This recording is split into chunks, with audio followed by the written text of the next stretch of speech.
በግ አይደለም እና ጫጩት አይደለም እየተታረደ ያለው። እስቲ አሁን የአብይ አህመድን ገጽ ሄደው እንመልከተው።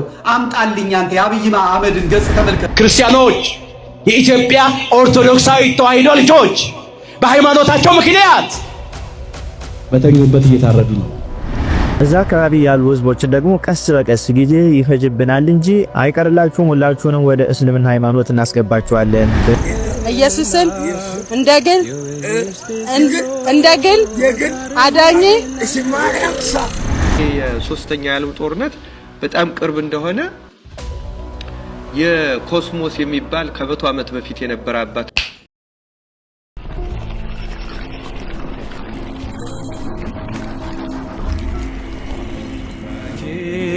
ታሪኬ ለውጠው ጌታዬ ታሪኬ ለውጠው ሰው አርገኝና ሰው ይግረመው ንስሐ ሳይገቡ ታሪክን ቀያሪ ይባላል። ንስሐ አባት ሳያበጁ እንደ ቃሉ ለመመላለስ ለመጓዝ ሳይዘጋጁ ታሪክን ቀያሪ ይባላል። ያልተቀየረ ታሪክ ይዞ ነውር አይደለም። ሰው በሚያውቀው ድህነታችሁ ቢለወጥላችሁ ኃጢአታችሁ ተለውጦላችኋል። ድህነታችሁ ሲፈቅላችሁ በደላችሁ ተሰርዮላችኋል። የባንክ ዕዳ ሲፋቅላችሁ ሲቀደድላችሁ የዕዳ ደብዳቤ የኃጢአታችሁ በፍዳ የሚያስይዘው የኃጢአት ደብዳቤ ጠፍቶላችኋል፣ ጠፍቶልናል። ዲያብሎስ የሚያቆመው ምስክር የለብንም። ፍርድ ቤት ላይማ የሐሰት ምስክርም ቢሆን ገዝተን ፋይሉን ልናዘጋው እንችላለን። ግን በዲያብሎስ በኩል የሚመዘብዝብንን የኃጢአት ዶሴ ማዘጋት ሳንችል ታሪክን ቀያሪ ይባላል። ከኃጢአት የሚበልጥ ምንም አይነት በሽታ የለም። እንደው ሰው ጤነኛ ነኝ ይላል፣ የኃጢአት በሽታ እንዳለበት ረስቶ ማለት ነው። ንስሐ ሳይገባ እኮ ነው። ለዚያው እግሩ ከሚያነክስ ሰው ልቡ የሚያነክስ ሰው አይብስም? ይብሳል። ቂመኛ በቀለኛ ሰው አይብስም እንዴ? ከመልከ ጥፉ ሰው ልቡ የቆሸሸበት ሰው ይብሳል እኮ አዳፋ ልብስ ከለበሰ ሰው። ይህንን እንኳን ያነጻል እግዚአብሔር፣ ይህንንም ይፈውሳል። ስለዚህ ወገኖቼ ዛሬ እግዚአብሔር እንደው ለሳራ ልጅን ሰጥቶ የባረካት እኛንም ከኃጢአት ሁሉ ነፃ አድርጎም በእውነት አሁን ይሄ ሊድን ነው ተብሎ ተስፋ የተቆረጠብን ልንሆን እንችላለን። ታሪክን ቀያሪ ማለት ግን ምን ማለት እንደሆነ ገብቷችኋል? ታሪክን ቀያሪ ማለት ድህነታችንን በባለጠግነት ሲተካው እንዳይመስላችሁ። አሮጌ ልብሳችሁን በአዲስ ሲተካው አይደለም። ታሪክን ቀያሪ ብላችሁ መዘመር ያለባችሁ እኔ በእውነት እንደ ክርስቲያን ነው ማሰብ ያለባችሁ። ክርስቲያን ታሪክ የተቀየረ የሚለው ከኃጢአት ወደ ጽድቅ ሲመጣ ነው። ክርስቲያን ታሪክ የተቀየረ የሚለው እግዚአብሔርን ወደ ማወቅ ሲሸጋገር ነው። የጳውሎስ ታሪክ የተቀየረው ከአሳዳጅነት ወደ ሐዋርያነት ሲመለስ ነው። ልብ በሉ። የጴጥሮስ ታሪክ የተቀየረው አልቅሶ ጽኑ ለቅሶ መራራ ለቅሶ አልቅሶ የኃጢአቱ ይቅር ሲባል ነው። የማርያም መግደላዊት ታሪክ የተቀየረው ሽቱን ሰብራ በጌታ እግር ላይ አፍስሳ በእንባ ኃጢአቷ ከታበሰላት በኋላ ነው። የመጻጉዕ ታሪክ የተቀየረው መቼ ነው? ሲፈወስ አይደለም፣ ለሌላ ኃጢአት ነው እንደውም ተላልፎ የተሰጠው። ታሪኩ አልተቀየረም። ታሪካቸው በባለጠግነት የተቀየረ መስሏቸው የሚደክሙ ሰዎች አሉ። እንደው ባለጸጎች ስላደረጋችሁ ብቻ ታሪክን ቀያሪ ብላችሁ እንዳታስቡ እግዚአብሔርን በእውነት። ምክንያቱም እግዚአብሔርን ያመለክነው ሆዳችንን እንዲሞላ አይደለም። ክርስቲያን የሆነው ነጭ ልብስ ለመልበስ አይደለም። ክርስቲያን የሆነው መንግስቱን ርስቱን ለመካፈል ስለሆነ ነው። ሳይቆርቡ ታሪክን ቀያሪ ያለን ብዙ ካህናት መክረዋችሁ፣ ብዙ መምህራን አስተምረዋችሁ በቃ አይመለስም ብለዋችሁ ተስፋ ቆርጣችሁ ሊሆን ይችላል። ግን እግዚአብሔር ልባችሁን የባረከው ቀን እንደናንተ አማኝ አይገኝም። በእውነት እንደናንተ ለጋስ አይገኝም። ምክንያቱም ፈያታዊ ዘይማንን በአንድ ቀን እንደለወጠው እናውቃለንና ነው። ከ30 ዓመት በላይ የስርቆት ልምድ ያለውን ሰው በአንድ ቀን መለወጥ ይሄ ከባድ ነው። ግን በእግዚአብሔር ዘንድ ደግሞ በጣም ቀላል ነው። ስለዚህ የሳራን ታሪክ የለወጠ እግዚአብሔር የእኛን ታሪክ አይለውጥም? ይለውጣል። ስለዚህ ስንመለስ ኃጢአተኞች ሆነን አንመለስም ማለት ነው። እግዚአብሔር የተመሰገነ ይሁን። ለካ ታሪካችንን የምንቀይረው ራሳችንን ምን በማድረግ ነው ታሪካችን የሚቀየረው የሚለውን ነው አይደለ? መምህራችን በደንብ አድርገው ፈትፍተው የነገሩን። እንደው ምንም ሰላምታ ሳላቀርብ እንደው ውስጤ በተሰማኝ ብቻ እንደው ታሪኬን ቀይረው ብዬ የጀመርኩትም ከዚህ አንጻር ነው። በእውነት እጅግ በጣም አስተማሪ የሆነ ነገር ነው። ሀገራችን በቃህ በለን በቃችሁ በለን ትንሣኤዋን አሳየን እንላለን። ምን አርገን? በነገራችን ላይ ከእንቅልፋችን ካልተነሳን በስተቀር ፊታችንን አንታጠብም፣ ጫማችንን አንጫማም፣ ከዛ አንሄድም አይደል? ምግብ ለመብላት መስራት ያስፈልጋል። ስለዚህ የኢትዮጵያን ትንሣኤ የኢትዮጵያ ኦርቶዶክስ ተዋሕዶ ቤተክርስቲያንንም ደግሞ ለቅሶ በቃሽ የሚለው እግዚአብሔር እኛ የድርሻችንን ስንሰራ ነው የሚለው። በቃ ትልቁ መልእክት ይሄ ነው። ስለዚህ አምላክ ታሪኬን ቀይረው ስንል በሀብት ስለታገዝን ብቻ አይደለም፣ በኃጢአት ጨቂተናልና መጻጉን እንኳን እሱ አይደለም አሁን እሱ ታሪኩ የተቀየረው አልጋውን ተሸክመው ስለሄደ ነው? በፍጹም። እንደውም መከራ ውስጥ ነው የገባው። ባይድን ይሻለው ነበረ። ምክንያቱም ሁል ቀን እዚያች ቦታ ላይ ሆኖ ብዙ ኃጢአትን አይሰራም ነበረ። ነገር ግን ያቺን ቀን ቢድን አትንገር የተባለውን ተናግሮ አምላኩን ሸጧል እንደ ይሁዳ አይደል? ይሄን ያዳነኝ ብሎ ጠቁሞ አይደል? በጥፊ መተው ሁሉ እኮ ይላል። እና ስለምን ትመታኛለህ አለው እግዚአብሔር። እኛ እኮ እንዲህ ከሆነን ነው እኮ በእውነት እንዲህ ነን እኮ። ልክ እንዲህ በቃ እንደ መጻጉዕ ከሆነን አንስቶን እግዚአብሔር ከወደቅንበት በእድሜያችን በሁላችንም በተሰጠን ባለንበት እድሜ ውስጥ እስካሁን ተሸክሞን ስናገኘው መልሰን በጥፊ የምንመታው ስለምን ትመታኛለህ አለው። ወይኔ ሰላም ጤና ፍቅርንና በረከትን አንድ ላይ አድርጎ ይስጥልን። ውድ የተከበራችሁ የተወደዳችሁ የክርስቶስ ቤተሰቦች የማምላክ የወላዲተ አምላክ የማምላክ የወላዲተ አምላክ የቅድስት ድንግል ማርያም ያስራትና ያደራ ልጆች እንዴት ሰንብታችኋል? ሀገራችን ሃይማኖታችን በጭንቅ ውስጥ ናት። 9 ወሯ እንደገባ ነፍሰ ጡር ጭንቅ ጥብብ ያለበት ጊዜ ነው። ነገር ግን እግዚአብሔር በዚህ ሁሉ ውስጥ ሁሉ አይተወንም።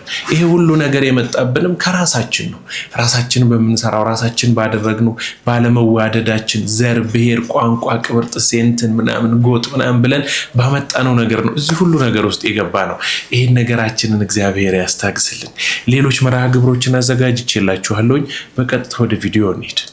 ለምሳሌ ያሉታል አሁን ለምሳሌ ይሄ የሶስተኛው የዓለም ጦርነት በጣም ቅርብ እንደሆነ የኮስሞስ የሚባል ከመቶ ዓመት በፊት የነበረ አባትና አሁን ቅርብ ጊዜ ደግሞ እዚህ ግሪክ ማውንት አቶስ ያሉ ሴንት ፓይሲዮስ የሚሏቸው ትልልቅ አባቶች ከ40 ዓመት በፊት ተናግረው ነው። ለምሳሌ እነሱ በተናገሩት ትንቢት የነሱ ዝርዝር ነው። መጀመሪያ ይመጣል ያሉት የሶሪያ ጦርነት ነው። ለምሳሌ የሶሪያ ጦርነት ተከሰተ። ሁለተኛው የዩክሬንና የራሺያ ጦርነት ነው፣ አሁን ያለንበት ነው። ሶስተኛ ኢራንና እስራኤል ነው፣ እሱም አሁን እያየነው ነው። አራተኛ ነው የመጨረሻው ምልክት የሚሏት ቱርክና ግሪክ ናት፣ አሁን ያልተፈጸመችው እና የሱ ራሱ ዝርዝር ነው። ከኤርዶሃን በኋላ ኢሚዲየትሊ ቱርክ ግሪክን ትበታለች። የ6 ማይል የቦታ ልዩነት አላቸው። በነገራችን ላይ ሚዲያዎች በደንብ አድርገው ጠይቀዋቸዋል እነዚህ የግሪክ አባቶችን። አሁን ቅርብ ጊዜ እኔ 1-2 ጊዜ ኢንተርቪዎቻቸውን አይቻለሁ እና አሁን ሁኔታዎቹን ስናያቸው ሁሉ በጣም የሚገርም ምልክቶች ናቸው የምናየው። እዚህ አሁን ራእየ ዮሐንስ ላይ ያለው የዚህ አርማጌዲዮን ጦርነትን በተመለከተ እንግዲህ ተመልከትና አሁን ከዛ በኋላ እነሱ የሚሉት እስራኤል የኢራንን ኒውክሌር ትመታለች። ያኔ እነ ራሺያና እነ ቻይና በዛኛው በኩል ሆነው ምዕራቡ ደግሞ በዚህኛው በኩል ሆኖ ጦርነት ይመጣል ነው የሚሉት እና እዚህ ግሪክ ራሱ አሁን ቱርክ የሚባለው ሀገር ከ3 ይከፋፈላል ነው የሚለው። ያው ቱርክ ከግሪክም ከአርመንም ከሲሪያም ከማይኖሬዥያ ወስዶ አይደል ቱርክ የሚባል ሀገር የተቋቋመው እና አሁን ቬሪ ሱን ሩሲያ ናት ቱርክን የምትመታው በነገራችን ላይ። ምክንያቱም አይታችሁት እንደው የዩክሬን ጦርነት ሩሲያ በላይኛው በኩል በረዶማ አካባቢ አይደለም እና ይሄ ሎንግ ዊንተር ስላላቸው በረዶ ስለሚሆን ወደ ሌላ ዓለም መገናኘት አይችሉም። የሚገናኙበት ብላክ ሲ ብቻ ነው። ብላክ ሲ ቦስፎረስ ደግሞ በቱርክ ቁጥጥር ስር ነው ያለችው እና እሱን አሁን ይሄኛውን የኔቶ አባል ምናምን ስትሆን ኦልሞስት እንደ ኢትዮጵያ ላንድ ሎክድ የመሆን እድል ነው ያላት እንትና ራሺያ በሆነ እሱን አልፈቅድም ነው የራሺያ ጦርነት እና አሁን ቱርክ ከነሱም ጋር ይሰራል ገዚህ አሜሪካ ክዶኛል በሚል የሚመጣው ከኤርዶሃን በኋላ ፕሮ ዌስተርን ይሆናል ነው የሚሉት ትንቢቱ ራሱ ማለት ትንቢታቸው እና የዛ ጊዜ ሩሲያ ወደ ሚድል ኢስት ይሻገራለሁ ስትል ለዚህ ጉዳይ አላሳልፍም ይላሉ እና ቱርክን ተወጋታለች። ስለ ቱርክ በጣም ዝርዝር ነው ያለው። ለምሳሌ 1/3 ህዝቡ በጦርነት ያልቃል ይላሉ። 1/3 ተጠምቆ ኦርቶዶክስ ክርስቲያን ይሆናል ይላሉ። አገሪቱ ትፈርሳለች። ቱርክ የሚባል ሀገር አይኖርም። ለምሳሌ የግሪክ ፓርት የሆነበረው ይሄ ኢስታንቡል ቆስጥንጥንያን ይዞ ወደ ግሪክ ይሄዳል። የአርመን ፓርት የነበረው ወደ አርመን ይሄዳል። የሶሪያ ነው። አሁን አይታችሁ እንደሆነ ቱርክ እነማንን የሶሪያ አማጽያን የኩርዲስታን የሚታገሉትን ትቃወማለች እና ኩርዶች ደግሞ ከሶሪያም ከኢራቅም ከቱርክም ያለውን መስርተው ኩርድ ሆነው ነው መውጣት የሚፈልጉት። በጣም እኔ ሳየው ያስፈራኛል። ትንቢቱና አሁን የጦርነቱ እንቅስቃሴ ስታየው በጣም እየተጠጋ ነው ያለው እና እነሱ ትንቢት ከሆነ 4 ዓመት የማይበልጥ ጊዜ ነው ያለው እና ይሄ እግዚአብሔር ቃል የተነገረው አንደኛ አይቀርም። ይሄ በህዝብ ላይ መንግስት በመንግስት ላይ እና አሁን የምዕራቡ ዓለም የሚኖረው አበሻው እንዳይዘናጋ እዚህ ሀገር እኮ የምግብ ችግር የለም ይላል። የምግብ ችግር እንዲፈጠር ማድረግ እግዚአብሔር ይቸግራል እንዴ? ሰው ይገርመኛል እኮ እዚህ ሀገር በቃ ግልጽ የሆነ ትንቢት በሉት። በእውነት መምህራችንን ቃለ ሕይወት ያሰማልን። አሁን ያለንበት ይቺ ምድር ልክ በዚህ ልክ ውጥንቅጥ ውስጥ ገብታለች። እንዴት ነው ያልተቸገረ ሀገር ወይም ደግሞ ያልተራበ ችግር ውስጥ የሌለ ነገር የለም። ታዲያ ከዚህ ሁሉ እኛ እንዴት አድርገን እንተርፋለን? ምን እናድርግ? በእውነት ይሄንን ድምፅ የምትሰሙ በመላው ዓለም ያላችሁ ቋንቋው ገብቷችሁ በጆሮአችሁ የምናገረው ነገር በትክክል የሚሰማችሁ ክቡራን የተከበራችሁ ኢትዮጵያውያንና ኢትዮጵያውያት አይዟችሁ። ስለምን? ስለ እግዚአብሔር ስለ ድንግል ማርያም አስራት ተደርጋ የተሰጠቻት ኢትዮጵያ ውስጥ እትብታችሁ የተቀበረ እናንተ ኦርቶዶክሳውያን በእውነት እግዚአብሔር የሚያጽናናውን መልአክ ይላክላችሁ። በያላችሁበት ስፍራ ከእግዚአብሔር ጋር ለመሆን ጥቂቷን እንቅስቃሴ ብታደርጉ እግዚአብሔር ያችን እንደዋጋ ቆጥሮ በመጨረሻው እንነጠቃለን በአየር ሆነን ይላል አይደለ ዘማሪው። በቃ ልክ ያንን ክብር ያንን ጸጋ እግዚአብሔር እንዲያድላችሁ በያላችሁበት ሆናችሁ ጥቂት ከእግዚአብሔር ጋር መሆናችሁን ብትቀጥሉ መልካም ነው ላለሁኝ። ምክንያቱም እንዳያችሁት ነው ሀገር ውስጥ ብቻ አይደለም በመላው ዓለም እንግዲህ እየተናወጠች ነው። 3ኛው የዓለም ጦርነት ይመጣል ተብሎ በደንብ እየተነገረ ነው። ምክንያቱም እየተነሱ ያሉት ሀገራቶች በጣም ትልልቆቹ ናቸው። ስለዚህ እነሱ ጋር ያስቀመጡት ሚሳኤል ወይም ደግሞ በጣም ትልልቅ የዓለም ሀገር ማጥፊያዎች መሳሪያዎች አሏቸውና እንትኖቹን መጥራት ጋይድላይኑ ስለሚይዝ ነውና እና ኦልሞስት ወደዛ እየተጠጋን ነው። አንድ ማን ነው ተፈላሳፊው ምን ሲል ሰምቻለሁኝ በጻፈው እንትን ላይ 2ኛው የዓለም ጦርነት ላይ የነበረ ሰው ይመስለኛል 3ኛውን የዓለም ጦርነት ዘሎ 3ኛው የዓለም ጦርነት አላውቅም 4ኛው የዓለም ጦርነት ግን እንደ ድሮ ዘመን በድንጋይና በእንጨት ይሆናል ብሎ ተንብዮአል። እንግዲህ ይሄ ማለት 3ኛውን የዓለም ጦርነት በደንብ ነው የሚያውቀው ማለት ነው። ምክንያቱም 3ኛው የዓለም ጦርነት ሲነሳ የሚጠፉ ነገሮች እንዴት ነው ቅሪት ኖሯቸው አይደለም በደንብ ጥፍት ነው የሚሉት። ከዛ ሰው ወደ ድሮ ነገሩ ይመለሳል ማለት ፈልጎ ይመስለኛል እና የሆነ ጊዜው ቀረብ እንዳለ ትንሽ ፍርሃት ቢያድርብን ትንሽ እንደው አጽንኦት ሰተን የቆምንበትን ቦታ ብናውቅ ብናስበው ምን እያደረግን እንደሆነ በእውነት እኔ እነዚህ ነገሮች በደንብ ነው ማሰባቸውና በጣም ነው የሚያስፈራው። ስለዚህ ከእግዚአብሔር ጋር አብሮ ለመሆን የተሻለ ነገር ለማምጣት እንደው ጥቂት እነዚህ ነገሮች ብታደርጉ መልካም ነው ብዬ አስባለሁና እባካችሁ። ተናግሬ ሳልጨርስ ክርስቲያኖችን ገደሉ። እነዚህ ክርስቲያኖች ከመገደላቸው ከሁለት ቀን በፊት ይህንን ቪዲዮ ሰርቼ ነበር። አብዛኛው በአፋር ክልል ያሉ እንዳለ ደቡብ ወሎ በሙሉ እስከ አማራ ድረስ መግባት የሚያስችልና ከሙሉ መስርተናል። ደቡብ ወሎ ሙሉ በሙሉ እስከ አማራ ሳይንት መግባት የሚያስችለንን አቅም ሁሉ መስርተናል እያለም ይህን አካባቢ እንግዲህ ቢያንስ እንደምንም አድርጎ ያለውን አቅማችንና ወጠን አስፈቃድ ህዝባችን ህልሙን ወደ ጂሃድ አስገብተን እስላማዊ መንግስት መስርተናል። እዛ አካባቢ ያሉ ህዝቦችን ደግሞ ቀስ በቀስ ጊዜ ይፈጅብናል እንጂ አይቀርላችሁም፣ ሁላችሁንም ወደ እስልምና ሃይማኖት እናስገባችኋለን በግዴታም ቢሆን ብሎ እየተናገረ ነው።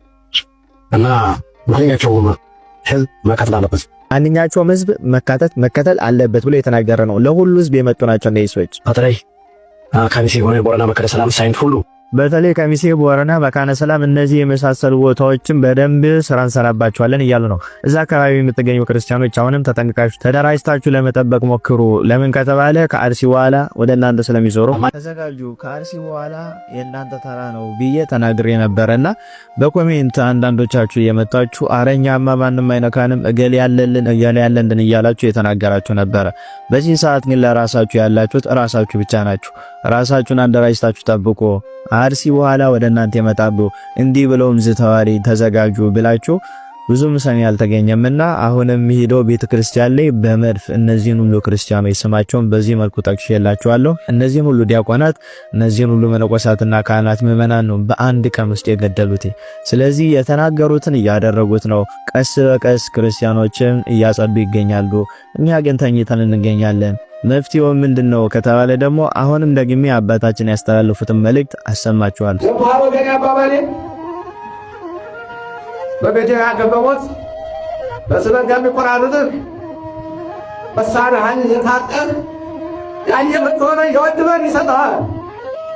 ነፍስ ነው ከያዘ ነፍስ ነው ያለ ከአካ ውስጥ ያለው ደሱ ደም ይፈሳል። ይገለኛል ብሎ ስለሚፈራ ወድበን ይሄድናል። አባባት ይኔ ትብላል ዝምራን ተደራጅ ነው ወገኔ ለአባታችን እግዚአብሔር ይስጥልን፣ ቃሉን ያሰማልን፣ በረከታቸውም ይደርብን። ፍትህ እያሉ መንጫጫት፣ ሰላማዊ ሰልፍ እያሉ መሰባሰብ ሳይሆን ተደራጅቶ ታጥቆ እነዚህን ጠላቶች በመጡበት መንገድ መመለስ ነው መፍትሄው። ኮፒ ሊንክ፣ ሼር፣ ፖስት እያደረጋችሁ አዳርሱት። በቻላችሁ ታቀም ተደራጁ፣ ራሳችሁን ጠብቁ። አካባቢያችሁን ከነዚህ አይነት አውሬ ለማጽዳት ሞክሩ። ይህንን ቪዲዮም እንዳያስጠፉት ኮፒ ሊንክ፣ ሼር፣ ፖስት እያደረጋችሁ ለሌሎች አዳርሱት። ይቆያል። ከዚህ በላይ ምን አይነት መልእክት መጥቶ ተነግሮን ነቅተን ልናደርግ ልንንቀሳቀስ እንደምንችል አላውቅም። መደራጀት ይኖርብናል በደንብ። ብፁዓን አባቶቻችን በእውነት በምስጢርም ይሁን በግልጽ በሚገባን ቋንቋ እየነገሩን እዚህ ድረስ ደርሰናል ብዬ አስባለሁ። ከዚህ በፊት ብፁዕ አቡነ ናትናኤል የተናገሯት ነገር ነበረች። ይቺ ሺህ ዘመን የሚኖር የለም፣ ገዳዮችም ይሞታሉ። ገዳዮች ይሞታሉ፣ የሚቀር የለም። ትላንት ሲገሉ የነበሩ ዛሬ ሞተዋል። ዛሬም የሚገሉ ነገ ይሞታሉ። ተሹሞ የቀረ የለም። ሹመኞች ዛሬ ይሻራሉ፣ ነገ የሉም እነሱ። ኦርቶዶክሳውያን በአጠቃላይ አልቀው ሌሎችን ለማስገባት ከተፈለገ መሞከር ነው። በተረፈ አሁን የመስዋዕትነት ጊዜ ነው። የመስዋዕትነት ጊዜ ነው አሁን። በእውነት ስንቶቻችሁ ለዚህ ነገር ዝግጁ ናችሁ? ስንቶቻችሁስ ደግሞ በኃላፊነት የራሳችሁን ክብር፣ ኦርቶዶክሳዊነታችሁን፣ ኢትዮጵያዊነታችሁን ይዛችሁታል ነው? ስንቶቻችንስ ተነስተን ይሆን? ሰው ጓዳ ቤቴ ሽሮ አረረ እንትን ተቃጠለ ምናምን ነገር እያለ ነው። በጣም እኮ ነው የሚገርመው ምን አይነት አሳፋሪ የሆናችሁ ሰዎች እንደሆናችሁ። እኔ በእውነት በጣም ነው ያፈርኩት በእናንተ። እንዲህ ያለ አይነት ነገር ልትናገሩበት የምትችሉበት አይነት አልነበረም ይሄ ጊዜ። ግን በቃ በጣም ነው የሚገርመው በእውነት። ያላችሁን ነገር እግዚአብሔር ስለሰጣችሁ መጀመሪያ ምስጋናችሁ እሱ ድረስ ነበር መሆን የነበረበት። አንዳንድ ሰዎች ትለዩብኛላችሁ።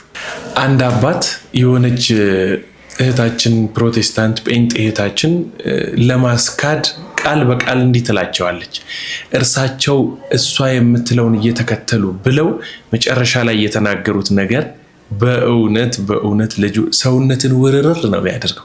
እንዴት ደስ ይላል መሰላችሁ። ድምፁን ሰምቼው አውቃለሁ፣ ምስሉን አይቼው አላውቅም ነበር። እስኪ ላሳያችሁ። ጣንን ከጃለሁ በላፍ በደንብ ተቀበል። እኔ ጌታ ኢየሱስን እንደግል አዳኜ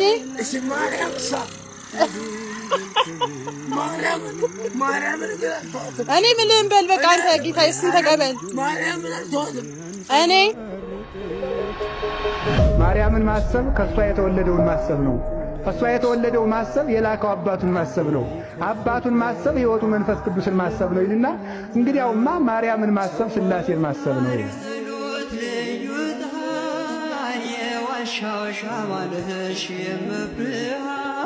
እንግዲህ ተዘጋጃጅተው የቀረቡላችሁ ቪዲዮዎች እነዚህን ይመስሉ ነበር።